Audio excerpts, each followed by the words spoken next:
నారాయణపేట జిల్లా మక్తెల ప్రభుత్వ ఉన్నత పాఠశాల మధ్యాహ్న భోజనంలో పురుగులు రావడంతో విద్యార్థులు ఆందోళనకు గురయ్యారు. అన్నంలో పురుగులు రావడంతో విద్యార్థులు అన్నంని చెత్త కుప్పలో పడేశారు.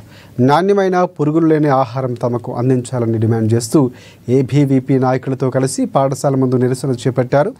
పాఠశాల వద్దకు చేరుకున్న మక్తెల్ తహసీల్దార్ సతీష్ కుమార్ డిఎంసీఎస్ సైదులతో మాట్లాడారు. అనంతరం డిఈఓ గోవిందరాజు పాఠశాలకు చేరుకుని బియ్యాన్ని తనిఖీ చేశారు. నాణ్యమైన బియ్యాన్ని అందించాలని అధికారులకు సూచించారు. నాణ్యమైన పురుగులు లేని ఆహారాన్ని విద్యార్థులకు అందిస్తామని ఆయన హామీ ఇచ్చారు.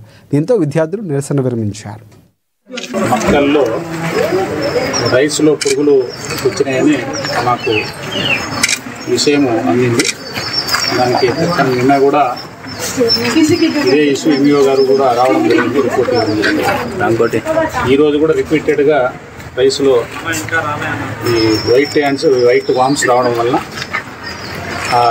రైస్ను స్టాప్ చేయడం జరిగింది. దీనికి ముఖ్యంగా మన సివిల్ సప్లైస్ డిపార్ట్మెంట్కు నిన్ననే మొత్తము ఉన్న స్టాక్ అంతా రిటర్న్ చేయడం జరిగింది. ఈరోజు కూడా ఈ స్టాక్ను తహసీల్దార్ గారికి రిటర్న్ చేయడం జరుగుతుంది. అయితే అఖిల భారతీయ విద్యార్థి పరిషత్ మక్తల్ శాఖ ఆధ్వర్యంలో ఈరోజు మక్తల్ ప్రభుత్వ ఉన్నత పాఠశాలకు ఆకస్మికంగా తనిఖీ చేయడం జరిగింది.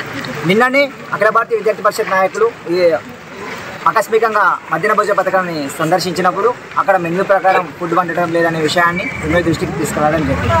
అనంతరం అదే సమయంలో అక్కడే ఉన్న ఎంఈఓ గారు ఉన్నప్పుడే ఎంఈఓ గారు తనిఖీకి వచ్చిన సమయంలోనే అక్కడనే పురుగు వచ్చింది. అదే పురుగు వచ్చినప్పుడు ఎంఈఓ గారు స్టాక్ చేంజ్ చేస్తా అని అన్నారు. స్టాక్ చేంజ్ చేసినప్పటికీ కూడా నేటికి కూడా అదే పరిస్థితి. మెన్యూ ప్రకారం ఫుడ్ ఉండదు, అన్నంలో పురుగులు ఉంటాయి. అంటే పరమాన్నం విద్య ఏమంటారు అధికారులకు, పురుగుల అన్నం విద్యార్థులకు. అయితే ఇదే ఉమ్మడి పాలమూరు జిల్లాలో కల్వాకుర్తిలో కూడా పురుగుల అన్నం చోటు చేసుకుంది. అయితే నారాయణపేట జిల్లాలో ఇలా వరుసగా ఫుడ్లో ఏమంటారా మధ్యాహ్న భోజన పథకం రోజు నుంచి పురుగులు వస్తున్నాయని అన్న వాళ్ళు వచ్చి చూస్తే అన్న వాళ్ళు ఉండి కాసి అన్న వాళ్ళు వచ్చి చూసిండ్రు. చూసి మేడం వాళ్ళు చెప్పిండ్రు. మేడం వాళ్ళు ఉండి నెక్స్ట్ టైం బాగా చెప్పిస్తామని చెప్పిండ్రు. నెక్స్ట్ టైం బాగా చెప్పిస్తారా అంటే ఈ రోజు కూడా అదే గతి అయింది. మాకు ఏమైంది? పురుగులే వస్తున్నాయి, రోజు పురుగులే వస్తున్నాయి. మేడం వాళ్ళనే బెదిరిస్తున్నారు.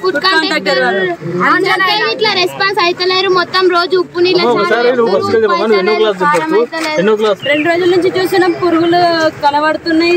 అన్నం తింటలేరు. ఈ రోజు అయితే ఎవ్వరు అన్నం తినలేదు, అందరు అన్నం పడేసిండ్రు. నిన్నైతే అసలు చారు బాగాలేదు, లేదు ఉప్పు లేదు, కారం లేదు, ఏమీ లేదు. ఫుడ్ కాంట్రాక్టర్ అతనేమో సార్ వాళ్ళ నూక తిడతాడు. మేము చెయ్యము, మీరే చేసుకోండి, ఎవరిని తొలకొచ్చుకొని అని అంటుండ్రు.